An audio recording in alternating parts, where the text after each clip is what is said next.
বৈষম্যবিরোধী ছাত্র জনতার আন্দোলনে গত 18 তারিখ আমাদের কক্সবাজার শহরে বাজারঘাটা ক্রস করলে এই যে আন্দোলনকারীদের মিছিলে সশস্ত্র হামলা হয়। এখানে আহসান হাবিব নামে একজন ব্যক্তি মারা যায়। ভিকটিমের বাবা বাদী হয়ে 26 তারিখ একটা হত্যা মামলা দায়ের করে মামলাটি অজ্ঞাতনামা ছিল। তো আমরা এই ঘটনার সাথে যারা জড়িত তাদেরকে তদন্ত সাপেক্ষে আইনের আওতায় আনার কার্যক্রম শুরু করেছি। তারই অংশ হিসেবে শাহাবুদ্দিন নামের একজনকে আমরা গ্রেপ্তার করেছি। আপনারা জানেন তিনি এখানে নির্বাচিত কাউন্সিলর ছিলেন। আমরা আজকে ওই মামলায় তাকে গ্রেপ্তার দেখিয়ে বিজ্ঞ আদালতে সোপর্দ করব এবং আমরা তাকে রিমান্ডে আনব, রিমান্ড চাইব। রিমান্ড চেয়ে আমরা এই ঘটনার সাথে আরও যারা জড়িত আছে তাদের তথ্য নেওয়ার চেষ্টা করব। আমরা এটা আপনারা জানেন এটা যৌথ বাহিনীর অভিযান ছিল, এখানে পুলিশও ছিল। তো আমরা শুধু আসামিকে মামলার আসামিকে গ্রেপ্তার করতে সক্ষম হই। এরকম অবৈধ কোনো আগ্নেয়াস্ত্র আমাদের এখন পর্যন্ত পাওয়া যায়নি।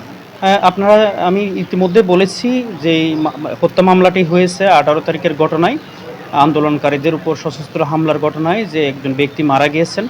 সেই ঘটনায় তদন্ত সাপেক্ষে তাকে গ্রেপ্তার করা হয়েছে এবং সেই মামলায় তাকে রিমান্ড আমরা চাইব। রিমান্ড চেয়ে আমরা জিজ্ঞাসাবাদ করে নিবিড়ভাবে জিজ্ঞাসাবাদ করে অন্যান্য জড়িত আসামিদেরকে তথ্য নিয়ে আমরা আইনের আওতায় আনার চেষ্টা করব। 5 নম্বর ওয়ার্ডের সবচেয়ে সফল এবং জনপ্রিয় কাউন্সিলর বর্তমান কাউন্সিলর শাহাবুদ্দিন শিকদারকে গতকাল সন্ধ্যার সময় অ্যারেস্ট করেছেন যৌথ বাহিনী গিয়ে। ওনার যদি দোষ থাকতো 5 নম্বর ওয়ার্ডে উনি থাকতেন না। ওনার কোনো দোষ নাই বিদায় ওনার কোনো দোষ নাই বিদায় 5 নম্বর ওয়ার্ডকে উনি সেবা দেওয়ার মাধ্যমে উনি একদিনের জন্যও এলাকা ছেড়ে ত্যাগ করে নাই। বাংলাদেশে এমন কোনো কমিশনার নাই এর মতো দ্বিতীয় ব্যক্তি এই কক্সবাজারে আসবে। এখন আমার ভাই কোনো মামলা ছিল না, ওনাকে একটা পুলিশ বাদী হয়ে যেটা হত্যা মামলা হয়েছে ওটাতে দিছে। আপনার জামিন আজকে চাই নাই, আমরা জামিনের ব্যবস্থা করতেছি।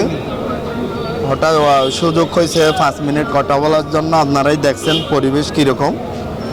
এর মধ্যে আমার বাবা, আমার ফ্যামিলি পুরা 5 নম্বর ওয়ার্ড এখন দুঃখ বড় কান্না নিয়ে রাস্তায় নামছিল, কিন্তু আমরা বারণ করাতে, আইনের প্রতি শ্রদ্ধাশীল হওয়াতে 5 নম্বর ওয়ার্ডবাসী সম্মান জানিয়ে আইনের ভাবে মোকাবেলা করে সামনে যাবে।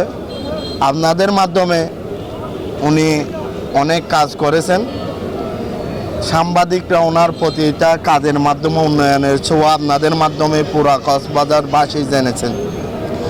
আপনাদের মাধ্যমে 5 নম্বর ওয়ার্ডবাসীকে জানি এই দুইটা আপনার আরও সামনে ও অনেক জনপ্রিয়তা নিয়ে 5 নম্বর ওয়ার্ডবাসীর সেবা করে আজীবন মোহাম্মদ হোসেন ফাউন্ডেশন কাজ করে যাবেন ইনশাল্লাহ।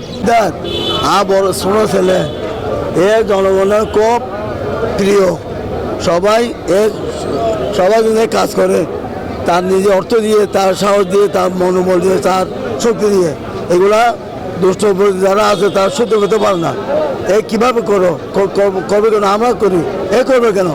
এই প্রতিষ্ঠামূলক এটা কাজ করতেছে, অন্য কিছু না। সে কোনো একটা টাকা বের করে খাই নাই, সবাইকে মানুষের জন্য বিলাই দেয়, আর কিছু না। শুধু এইটা হচ্ছে তার সব সময় এই সমাজের মানুষের সেবা সবসময় নিজে থাকে।